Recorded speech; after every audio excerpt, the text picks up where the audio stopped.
título da nossa mensagem, irmãos, é o Decreto do Rei. O Decreto do Rei. Abre a sua Bíblia para o livro de Esdras. Depois de 2 Crônicas, para achar o livro de Esdras.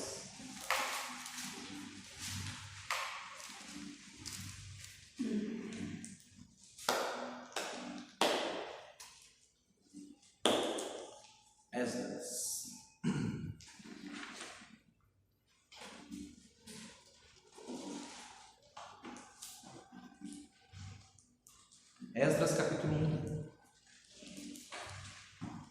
Vamos ler? Vamos ficar de pé para a leitura da palavra de Deus. Esdras capítulo 1.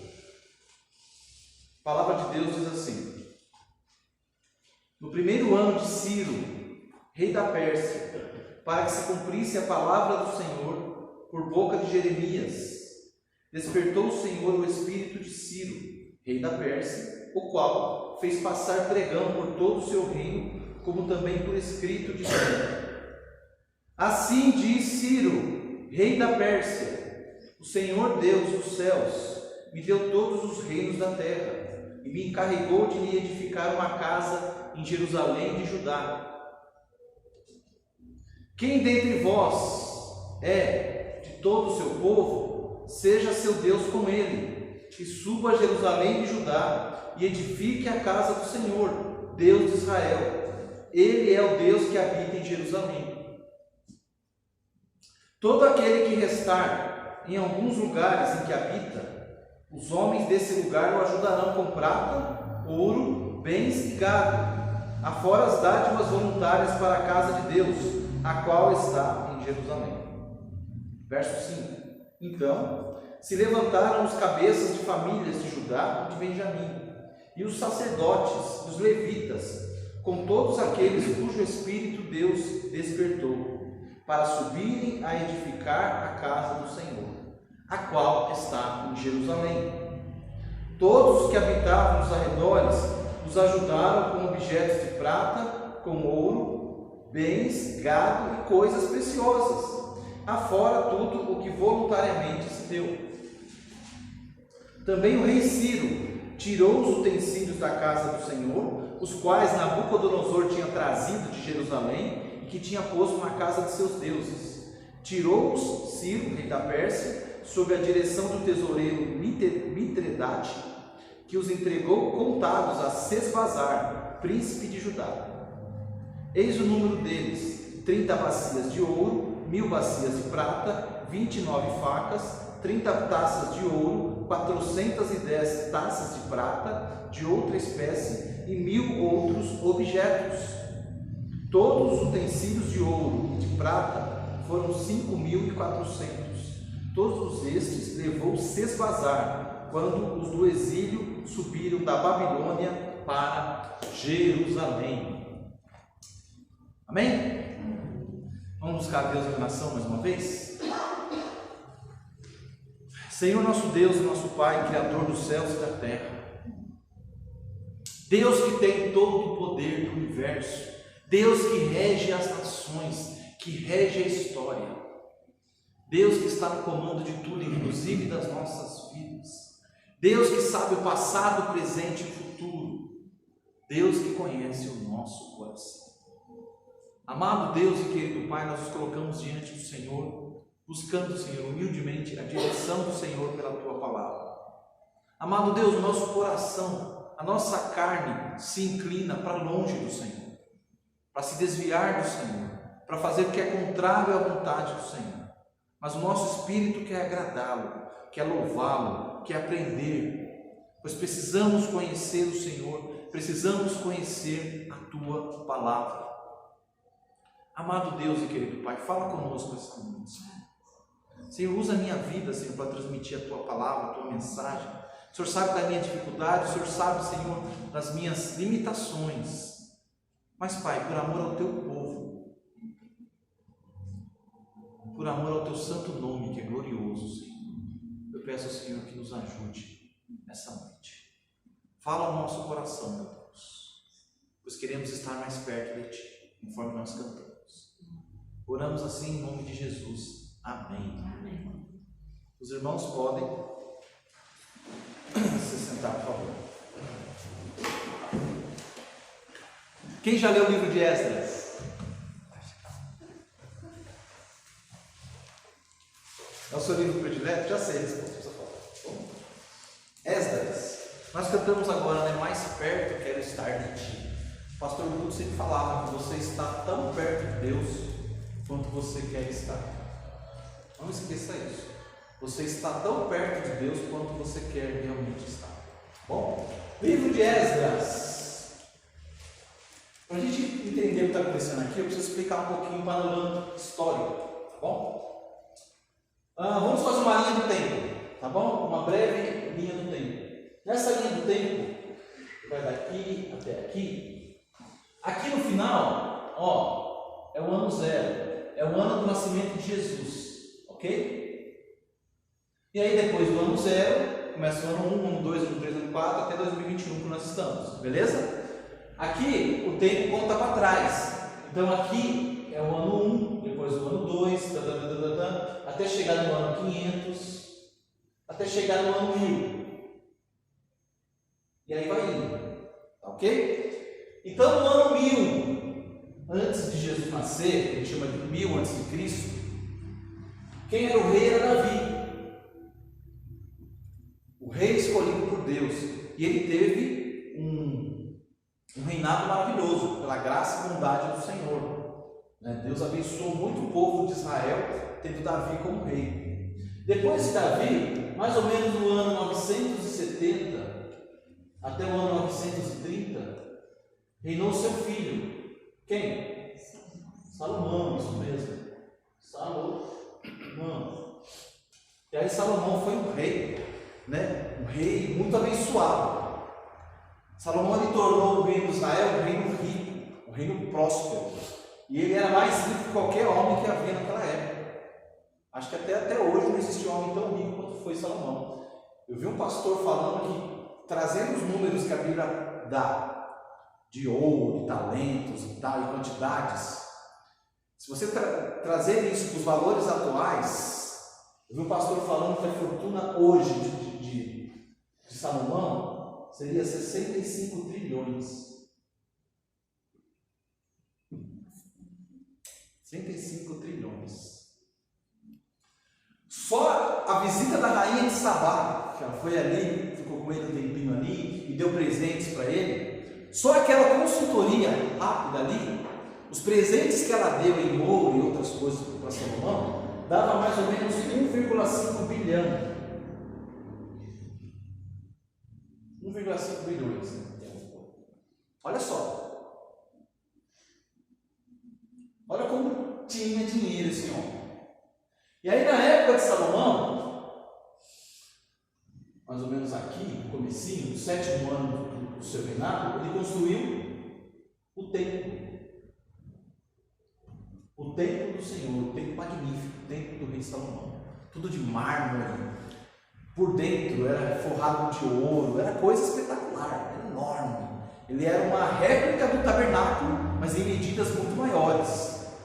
Então tinha todo o templo, ele tinha o templo em si, e ele tinha o pátio do templo, ele tinha as câmaras, onde se colocavam os tesouros e tudo mais. Era algo grandioso, glorioso. Nunca teve templo igual o do rei Salomão. Davi passou os últimos anos da sua vida juntando materiais para a construção desse templo, e Salomão ainda acrescentou muita coisa. Enfim, Salomão constrói o templo. Mas aí, esse rei Salomão, que foi próspero e abençoado por Deus, ele pisou na bola. Ele pecou contra o Senhor e Deus dividiu o reino. Aquela nação unida e grandiosa, que descia até o templo para adorar a Deus, se dividiu em dois. Então aqui, a partir do ano 930 mais ou menos, a linha da história se divide em duas. Aqui em cima nós temos o reino de Judá, vou escrever aqui, Judá. E aqui nós temos o reino de Israel, certo? ficou dois reinos, reino do norte e reino do sul. Eu pus invertido aqui de propósito. Dois reinos, dois reis. Pensa, a nação de Israel foi dividida mais ou menos no meio, não foi bem no meio não. Então, aqui ficou Judá, ainda servindo a Deus, com o templo lá em Jerusalém, e aqui ficou Israel, com dois centros de adoração. Ok, muito bem. E aí o tempo foi passando, e esses reis, eles não serviam a Deus com sinceridade de coração, especialmente os reis de Israel. De todos os reis que houve no Reino do Norte, nenhum deles serviu a Deus de coração, nenhum deles serviu a Deus de verdade. Pelo contrário, foram péssimos reis. Tanto é que quando chegou aqui, no ano 722, Deus enviou os assírios, o império que havia na época, e eles foram lá e destruíram Israel, tirou o povo de lá, pôs outro povo naquele lugar. Então, onde era Israel, o povo que estava lá foi tirado e foi colocado outro povo no lugar. Por isso que quando você chega na época de Jesus, você ouve falar dos samaritanos, porque foi povos que foram colocados ali, que vieram de outros lugares, e esses povos, com as suas origens étnicas e religiosas, misturaram o povo judeu com o restinho que tinha lá, foram se misturando, se tornou um povo impuro. Por isso que você lê nos evangelhos, os judeus não se davam com os samaritanos. Enfim, Israel deixou de existir no ano 722. Judá não foi um reino perfeito, o reino do sul. Foi um reino que às vezes se levantavam reis bons, reis que obedeciam a Deus, e às vezes se levantavam reis maus. E esses reis maus, eles traziam idolatria para Judá, traziam outros deuses e etc. Para você ter ideia, o filho do rei Ezequias foi o rei Manassés. E ele foi um rei tão perverso, pervertido. Ele consultava necromante, ele ofereceu seus filhos em sacrifício, ele fez coisas horríveis. Ele trouxe os ídolos dele, estátuas lá dos ídolos dele, e colocou dentro do templo. Pegou suas estátuas, seus negócios, e colocou dentro do templo. Sabe? Ele fez coisas abomináveis. Tanto que Deus levou ele em castigo, levou ele prisioneiro. Mesmo ele sendo o rei de Judá, Deus levou ele prisioneiro, permitiu que ele fosse aprisionado, e lá no seu cativeiro, depois de ele ter vivido uma vida de podridão, de descaso com Deus, ele desafiava a Deus, lá no seu cativeiro ele buscou a Deus, ele se humilhou, e o Senhor o perdoou e o trouxe de volta para terminar o seu reinado. O restinho que ainda faltava. Enfim, teve reis bons e reis maus. Mas Judá, por causa desses reis maus, ele foi se enchendo de idolatria, Aí vinha um rei bom, limpava a casa, tirava todas essas tranqueiras daqui, né? Mas aí vinha um rei mau e trazia de volta. E o povo foi se misturando, metade fiel com Deus, metade não. Até que Deus se cansou. Deus se cansou e falou: já era, a minha paciência já se esgotou com Judá.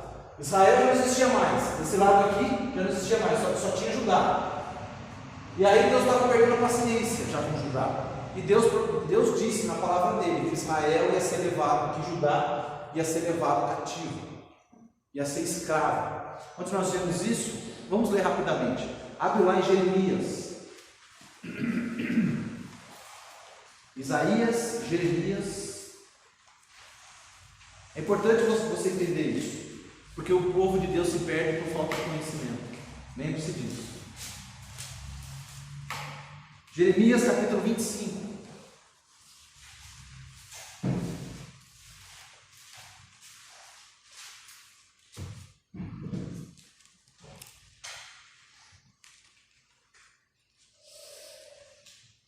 Jeremias capítulo 25, presta atenção nesse texto, olha o que ele diz. Palavra que veio a Jeremias acerca de todo o povo de Judá, no ano 4 de Jeoaquim, filho de Josias, rei de Judá, ano que era o primeiro de Nabucodonosor, rei da Babilônia, o qual anunciou Jeremias, o profeta, a todo o povo de Judá e a todos os habitantes de Jerusalém, dizendo: olha só, durante 23 anos, desde o 13º de Josias Josias, filho de Amon, rei de Judá, até hoje tem vindo a mim a palavra do Senhor. E começando de madrugada, eu vou lá tenho anunciado, mas vós não escutastes. Também começando de madrugada, nos enviou o Senhor todos os seus servos, os profetas, mas vós não os escutastes, nem inclinastes os ouvidos para ouvir. Quando diziam: convertei-vos agora, cada um do seu mau caminho, e da maldade das suas ações, e habitai na terra que o Senhor deu a vossos pais, desde os tempos antigos e para sempre. Não andeis após outros deuses, para os servirdes e para os adorardes, nem me provoqueis a ira com as obras das vossas mãos. Não vos farei mal algum. Todavia, verso 7, não me destes ouvidos, diz o Senhor, mas me provocastes a ira com as obras de vossas mãos, para o vosso próprio mal. Verso 8, portanto, assim diz o Senhor dos Exércitos, visto que não escutastes as minhas palavras, eis que eu mandarei buscar todas as tribos do norte, diz o Senhor, como também a Nabucodonosor, rei da Babilônia, meu servo, e os trarei contra esta terra, contra os seus moradores, e contra todas as nações em redor, e os destruirei totalmente, e porei por objeto de espanto, e de assobio, e de ruínas perpétuas, e farei cessar entre eles a voz de folguedo e de alegria, e a voz do noivo e da noiva, e o som das mós, e a luz do candeeiro. Toda esta terra virá a ser um deserto, um espanto, e estas nações servirão ao rei da Babilônia 70 anos. De novo, e essas nações servirão ao rei da Babilônia 70 anos. Acontecerá, porém, que quando se cumprirem os 70 anos, castigarei a iniquidade do rei da Babilônia e a desta nação, diz o Senhor, como também a da terra dos caldeus, farei deles ruínas perpétuas.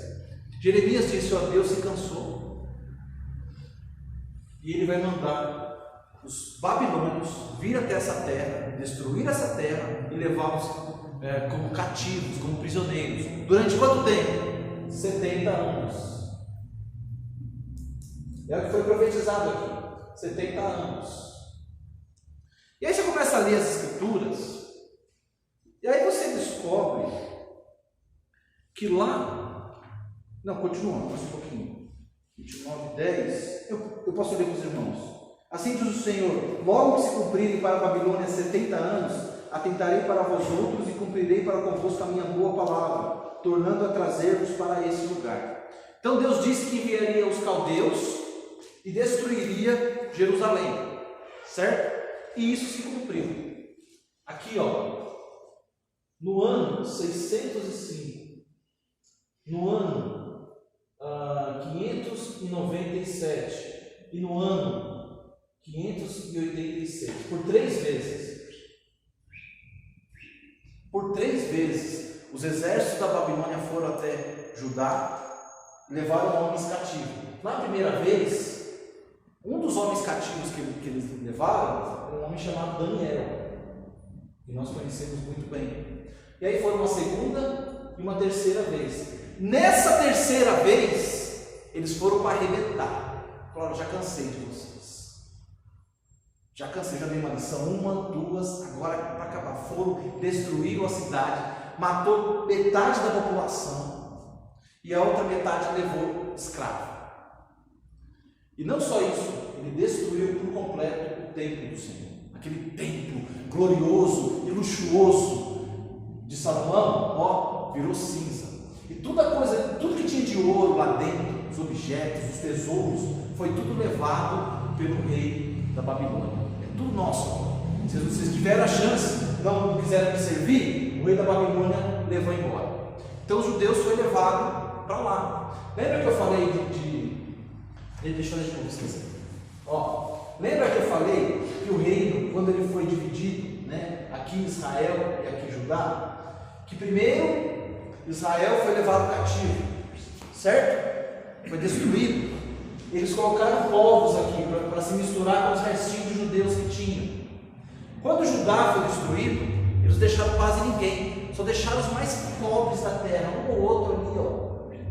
Os mais pobres da terra eles deixaram em Judá. E a cidade ficou destruída. Os muros da cidade, muros grossos, foram todos destruídos. A cidade foi destruída. Por isso que no livro de Neemias nós lemos sobre a reconstrução dos muros. Porque os muros foram destruídos. Então, Jerusalém, já era. Só tinha ruína, só tinha destroços.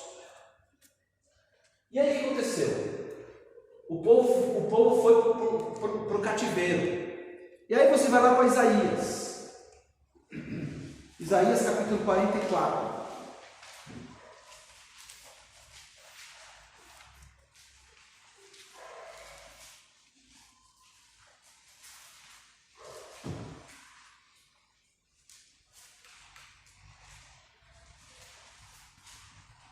Isaías 44, ao último versículo.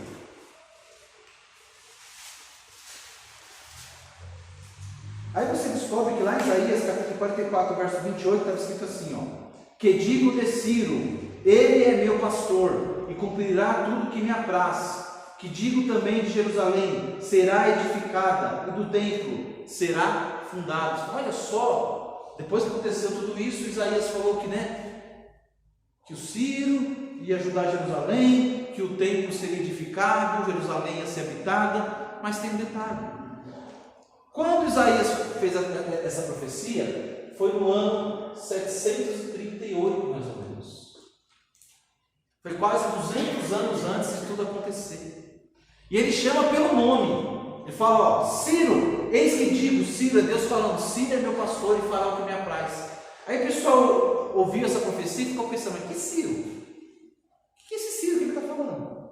E fala que digo, Jerusalém será edificada. Mas como edificada? As casas estão tudo inteira, o templo, os muros, está tudo em pé. Mas o que está dizendo que será edificado? E fala, e o templo será fundado.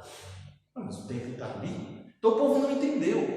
Será que Ciro é um código? O que é isso? O que aconteceu? E aí nós chegamos no livro de Esdras. Volta lá agora para Esdras de novo. Poxa, pastor, eu levei 2 horas para achar. Esdras, capítulo 1. Esdras, capítulo 1. É o texto que nós lemos. O que aconteceu? Era Babilônia.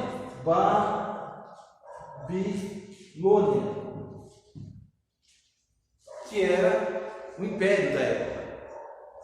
E aí quando você está lendo o livro de Daniel, no capítulo 5, ele termina com o quê? Os últimos versículos do capítulo 5 de Daniel, ele termina com a Babilônia sendo substituída pela Pérsia.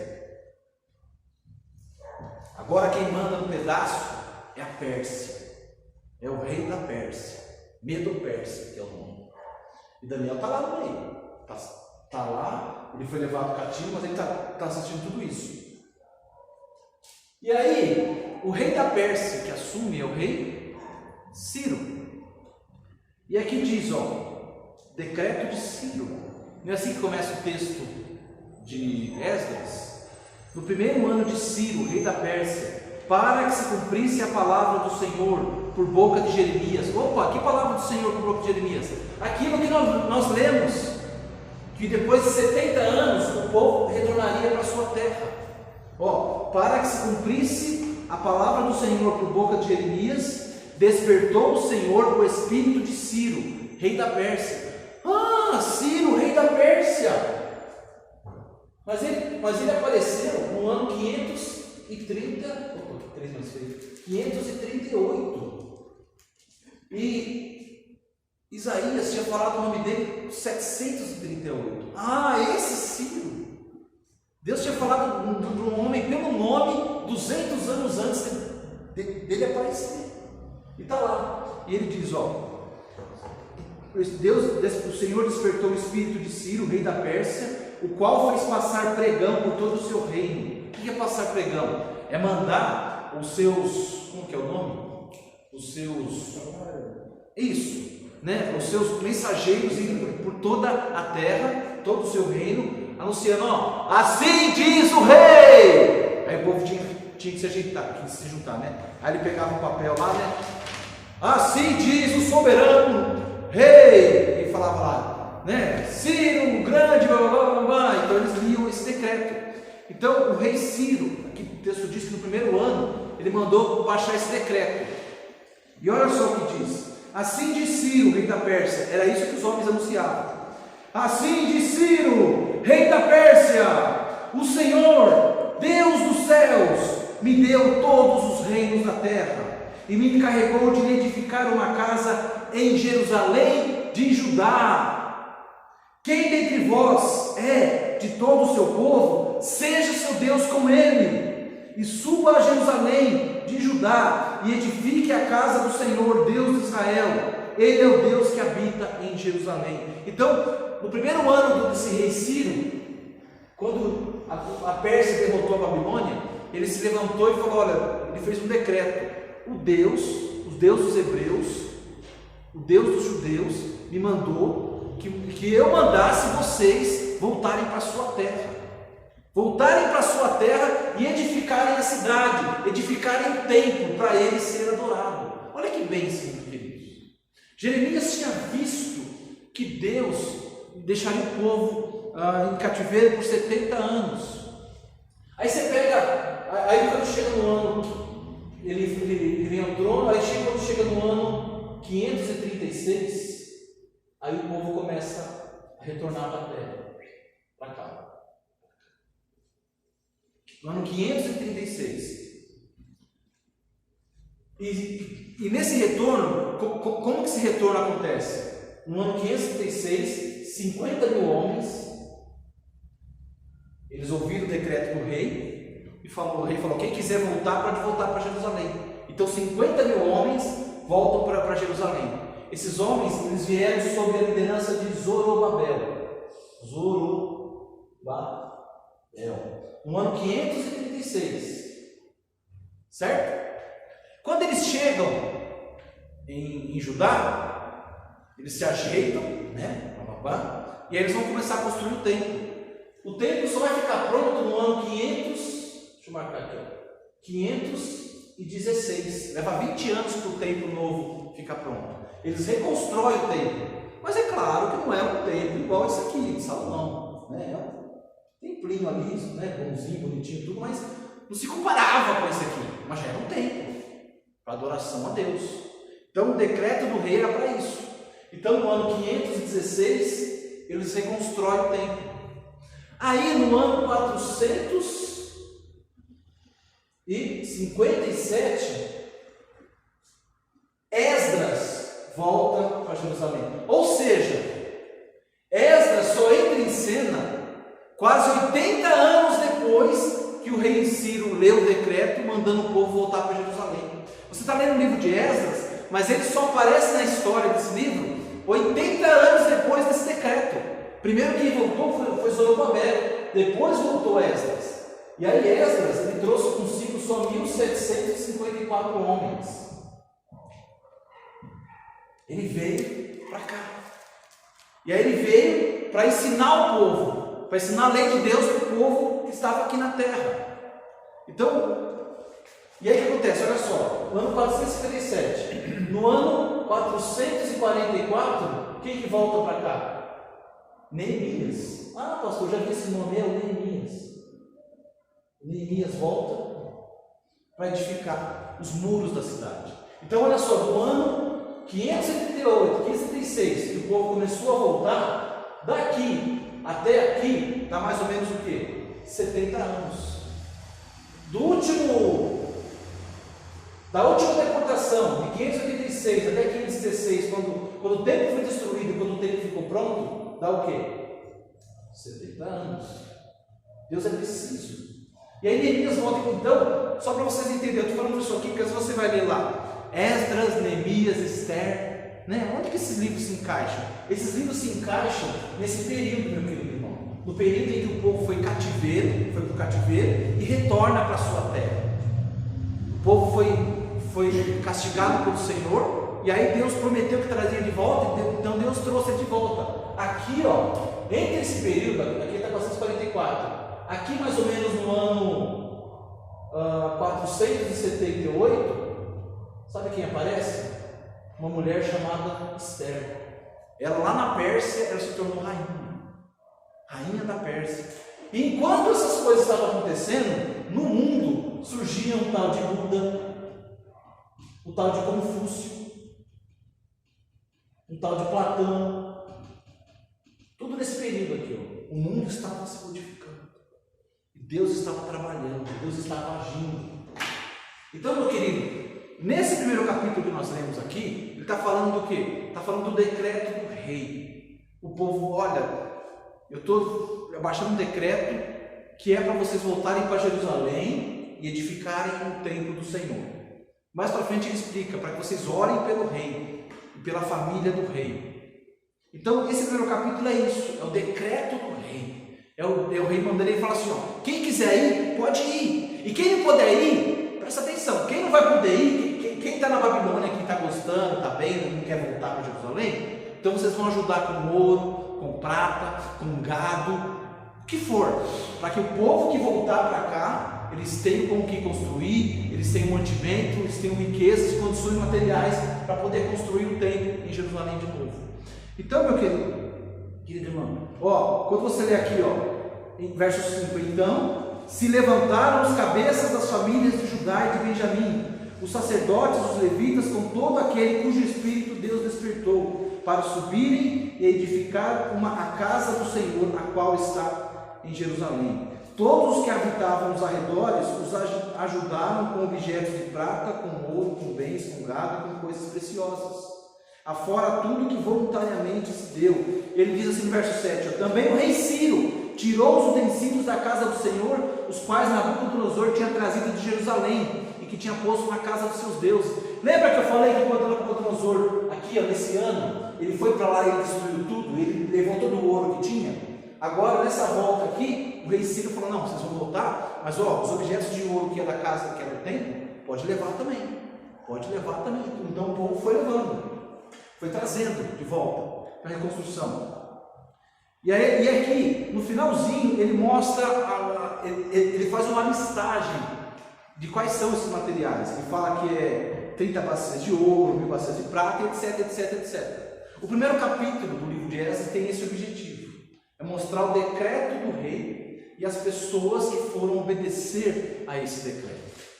Então aqui nós vemos o cumprimento da palavra de Deus. Uma palavra que foi profetizada pelo profeta Isaías.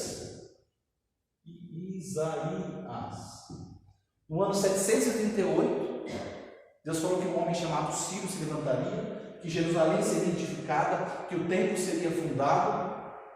A palavra foi falada aqui, e aqui nós vemos isso se concretizando, no ano 516.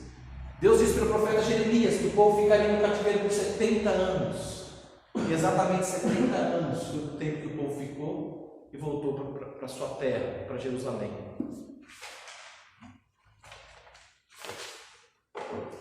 Por que isso é importante? Saber disso. 3 coisas fundamentais. Para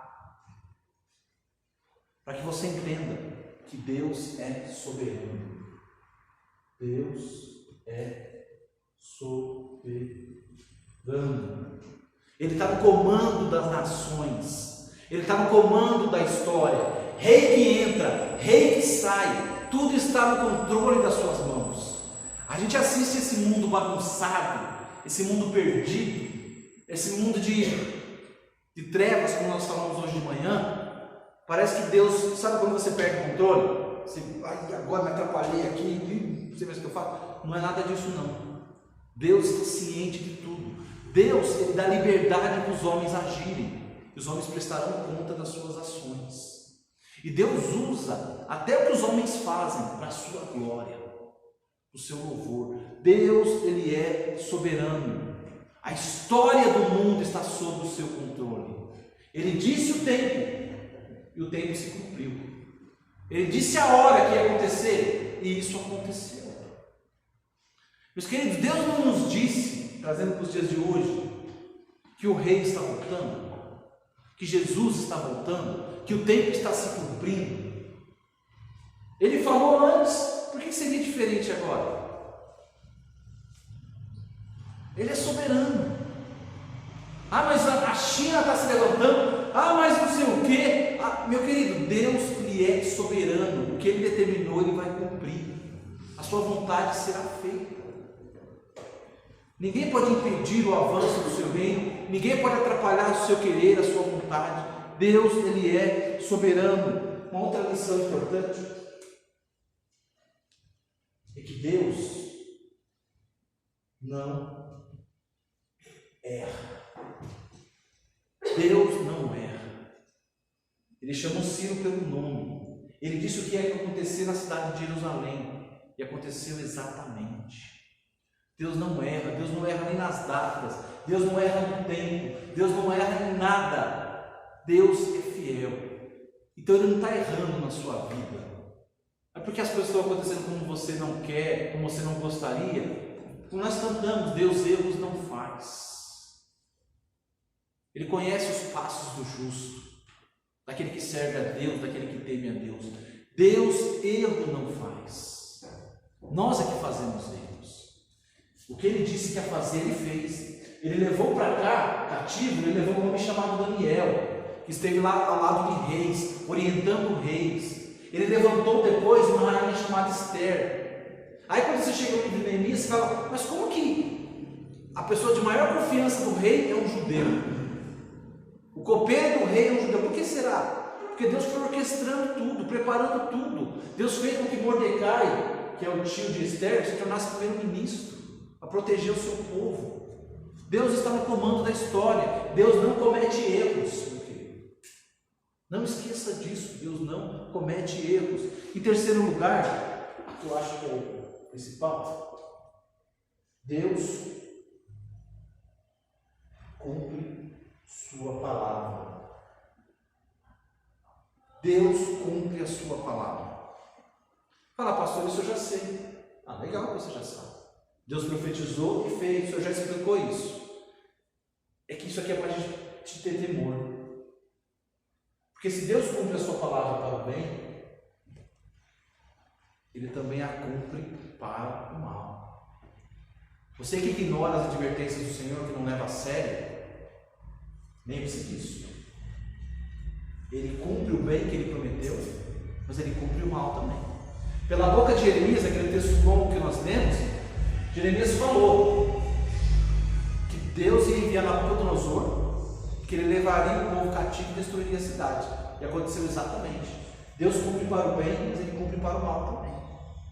O que Deus disse que fará com aqueles que rejeitam a Cristo e desprezam o Evangelho, Ele vai cumprir. O bem e o mal.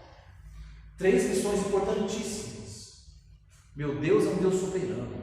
Meu Deus está no comando. Ninguém dá ordens para Deus. Ninguém dirige os seus passos. Ninguém lhe dá conselho. Ele não está na dependência de nada de nós. Tem gente que acha que para Jesus voltar, primeiro tem que pregar o Evangelho até para a última tribuzinha lá. Meu querido, Deus não depende de nós para nada. Para nada. Ele sabe a hora, Ele sabe o momento. Ai deles ficar refém de nós. Meu Deus é soberano, meu Deus não erra. Preciso, no ponto, na hora certa, no momento certo, no dia certo, Ele faz acontecer. Meu Deus cumpre a sua palavra. Glória a Deus por isso. Meu Deus cumpre a sua palavra. Essa é a história. Isso aqui é só o primeiro capítulo, né? De Esdras. Falei tudo isso para chegar até aqui, para falar sobre o decreto de Ciro.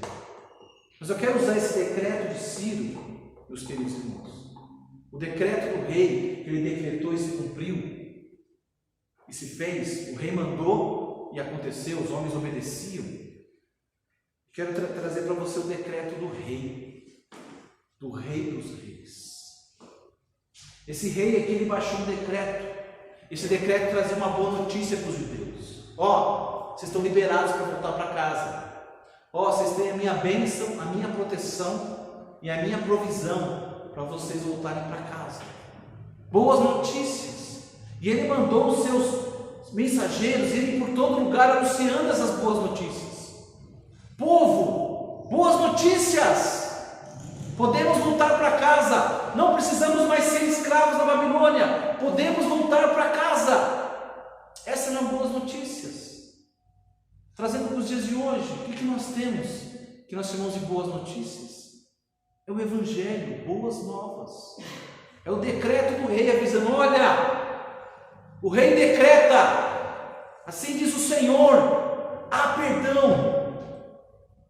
perdão de pecados, há redenção em meu nome para quem quiser. Quem quiser ir até o céu, o caminho está aberto, e o caminho se chama Jesus Cristo.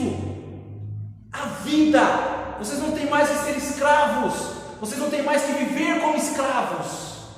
O decreto do rei, e o rei manda seus mensageiros irem de lugar em lugar, aos 4 cantos da terra, para anunciar essa boa notícia, a notícia do Evangelho. O Evangelho, meu querido, é um decreto do rei soberano, do rei que não erra, do rei que cumpre a sua palavra até o final.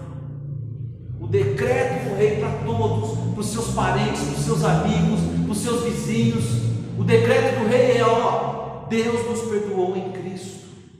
Deus oferece a sua graça, Deus oferece o céu para quem quiser. Basta se arrepender dos seus pecados e ir. O texto diz aqui, no capítulo 1, despertou o Senhor o espírito de Ciro.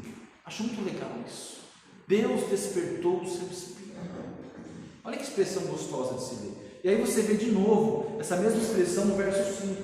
Então se levantaram os cabeças das famílias de Judá e de Benjamim, os sacerdotes, os levitas, com todos aqueles cujo espírito Deus despertou. Deus despertou o espírito de Ciro, e ele fez esse decreto para o povo poder voltar para a terra. E aqui no verso 5 diz que todos aqueles a quem o espírito de Deus despertou, voltaram também. Aqui 50 homens com Zorobabel.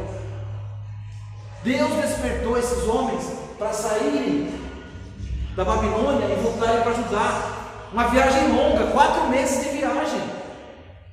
4 meses de viagem. Mas foi Deus quem nos despertou para sair dessa terra e ir. Meus queridos, só está indo para o céu, só está caminhando em direção ao céu aquele a quem o Espírito de Deus despertou. Se você ainda está dormindo, se você não está nesse caminho rumo ao céu, é porque o Espírito Santo de Deus não te despertou. Ele não te despertou. Por isso você quer ficar aqui. Por isso que teve muitos que preferiram ficar por lá. Tá bom aqui. A gente já construiu casa aqui, tem meu negócio, tem minha padaria, meu açougue, minha costuraria, como fala, sei lá. Tá bom aqui. Não quero sair daqui. Mas aqueles a quem Deus despertou, o texto diz, voltaram. Aquele a quem Deus despertou, o texto diz, se levantaram. Saíram da escravidão, saíram desse lugar que não era a sua pátria, começaram a jornada em direção à sua pátria verdadeira. Meus queridos, a mesma coisa conosco. Se nós estamos caminhando em direção ao céu, seguindo os passos de Jesus Cristo, é porque o Espírito Santo nos despertou. A gente por si próprio não temos essa capacidade. É só se Deus chamar, é só se Deus despertar. Mas meu parente não está caminhando comigo. Pois é. Mas meu filho, minha filha, meu irmão, meu marido. Pois é. Talvez a resposta seja: Deus não despertou ele. Talvez seja porque ele quer continuar dormindo. Tá bom aqui. Não me acorda não. Estou gostando daqui. Prefiro ficar aqui. Deus despertou, e eu gosto que o texto termina dizendo que o rei proveu tudo que o povo precisava. Meus queridos, o mesmo Deus que nos despertou para segui-lo é o Deus de graça, que nos concede tudo que nós precisamos para servir. Tudo que nós precisamos. Deus é o Deus que provê. Ele cuida dos seus filhos. Jesus disse isso. Ele cuida até dos passarinhos, ele cuida da gente. Ele provê o que nós precisamos para comer, para se alimentar. Não é? Nossa vida está na mão dele. O Rei dos Reis provê para os seus filhos na sua caminhada. Assim como o rei Esdras proveu, o rei Ciro proveu, o Rei dos Reis provê para nós na caminhada dele. A caminhada que ele nos chama a fazer. Talvez você está parado. Talvez você não está caminhando com o Senhor porque você não se levantou ainda. Deus não te despertou ainda para essa caminhada. Meu querido, Ele cumpriu a sua palavra antes. Por que Ele não vai cumprir agora?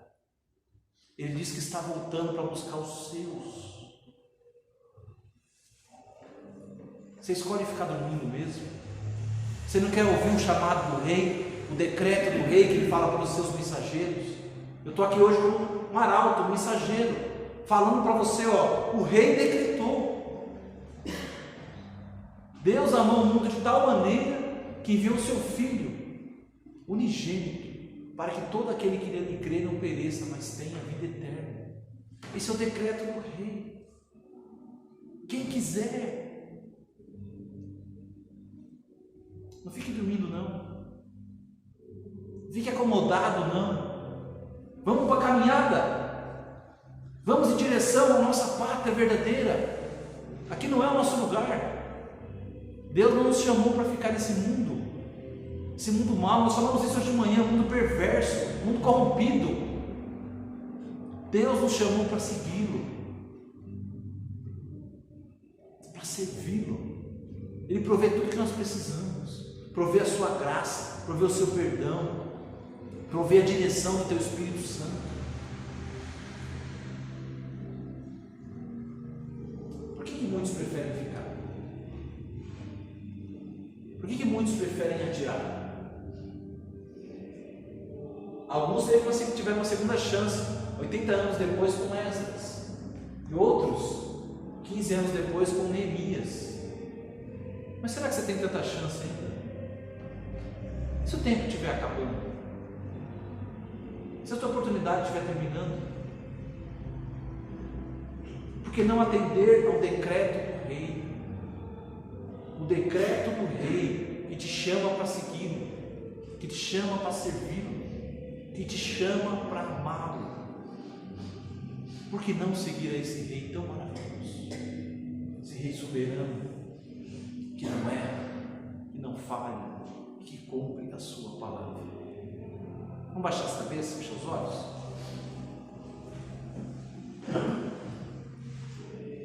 Meu querido irmão e irmã em Cristo, o poder de Deus está na sua palavra, não no pregador, não no arauto, mas é a mensagem em si, o conteúdo da mensagem, o conteúdo do decreto. Esse decreto de Jesus Cristo, as boas novas de Jesus Cristo, te chamando para segui-lo, te chamando para obedecê-lo, te chamando para sair dessa vida de escravidão e caminhar rumo à sua pátria, a pátria celestial. Meu querido irmão, minha querida irmã, se o Espírito Santo está te despertando hoje, se o Espírito Santo está te chamando, atenda o chamado do Rei. Obedeça o chamado do Rei e comece a sua caminhada, comece a sua nova vida com o Senhor. Obedeça o chamado do Rei. Se Deus está te chamando hoje, você quer começar a sua caminhada com Cristo, você achou que estava fazendo, mas não estava. Olha, se Deus está te chamando hoje, obedeça o Senhor. Venha me procurar depois do culto, venha conversar comigo. Eu te explico melhor, eu sento com você, eu abro a Bíblia. Eu não quero decisão por emoção. Eu quero que você faça as coisas direito, com convicção. Deus, eu quero servir ao Senhor. O teu Espírito Santo tem me despertado. É isso que eu espero para você. Pai, obrigado pela tua palavra, obrigado pelo teu ensinamento. Deus amado, o Senhor é um Deus fiel, um Deus soberano. Como é maravilhoso saber que o Senhor está no comando da história, e o Senhor está no comando da história das nossas vidas também. Amado Deus, o Senhor tem nos chamado pelo seu decreto para servir ao Senhor, para caminhar com o Senhor, sabendo que o Senhor vai prover tudo o que é necessário, Deus, na nossa caminhada, na nossa jornada. Deus, nos ajuda a confiar no Senhor e a nos alegrar no Senhor, por ter ouvido o teu chamado, porque o teu Espírito Santo nos despertou, nos tirou da morte, nos tirou, Senhor, da escravidão. E hoje nós somos parte desse exército que caminha rumo a Sião. Amado Deus e querido Pai, pedimos as Tuas bênçãos, a Tua graça, a Tua direção, em nome de Jesus. Amém.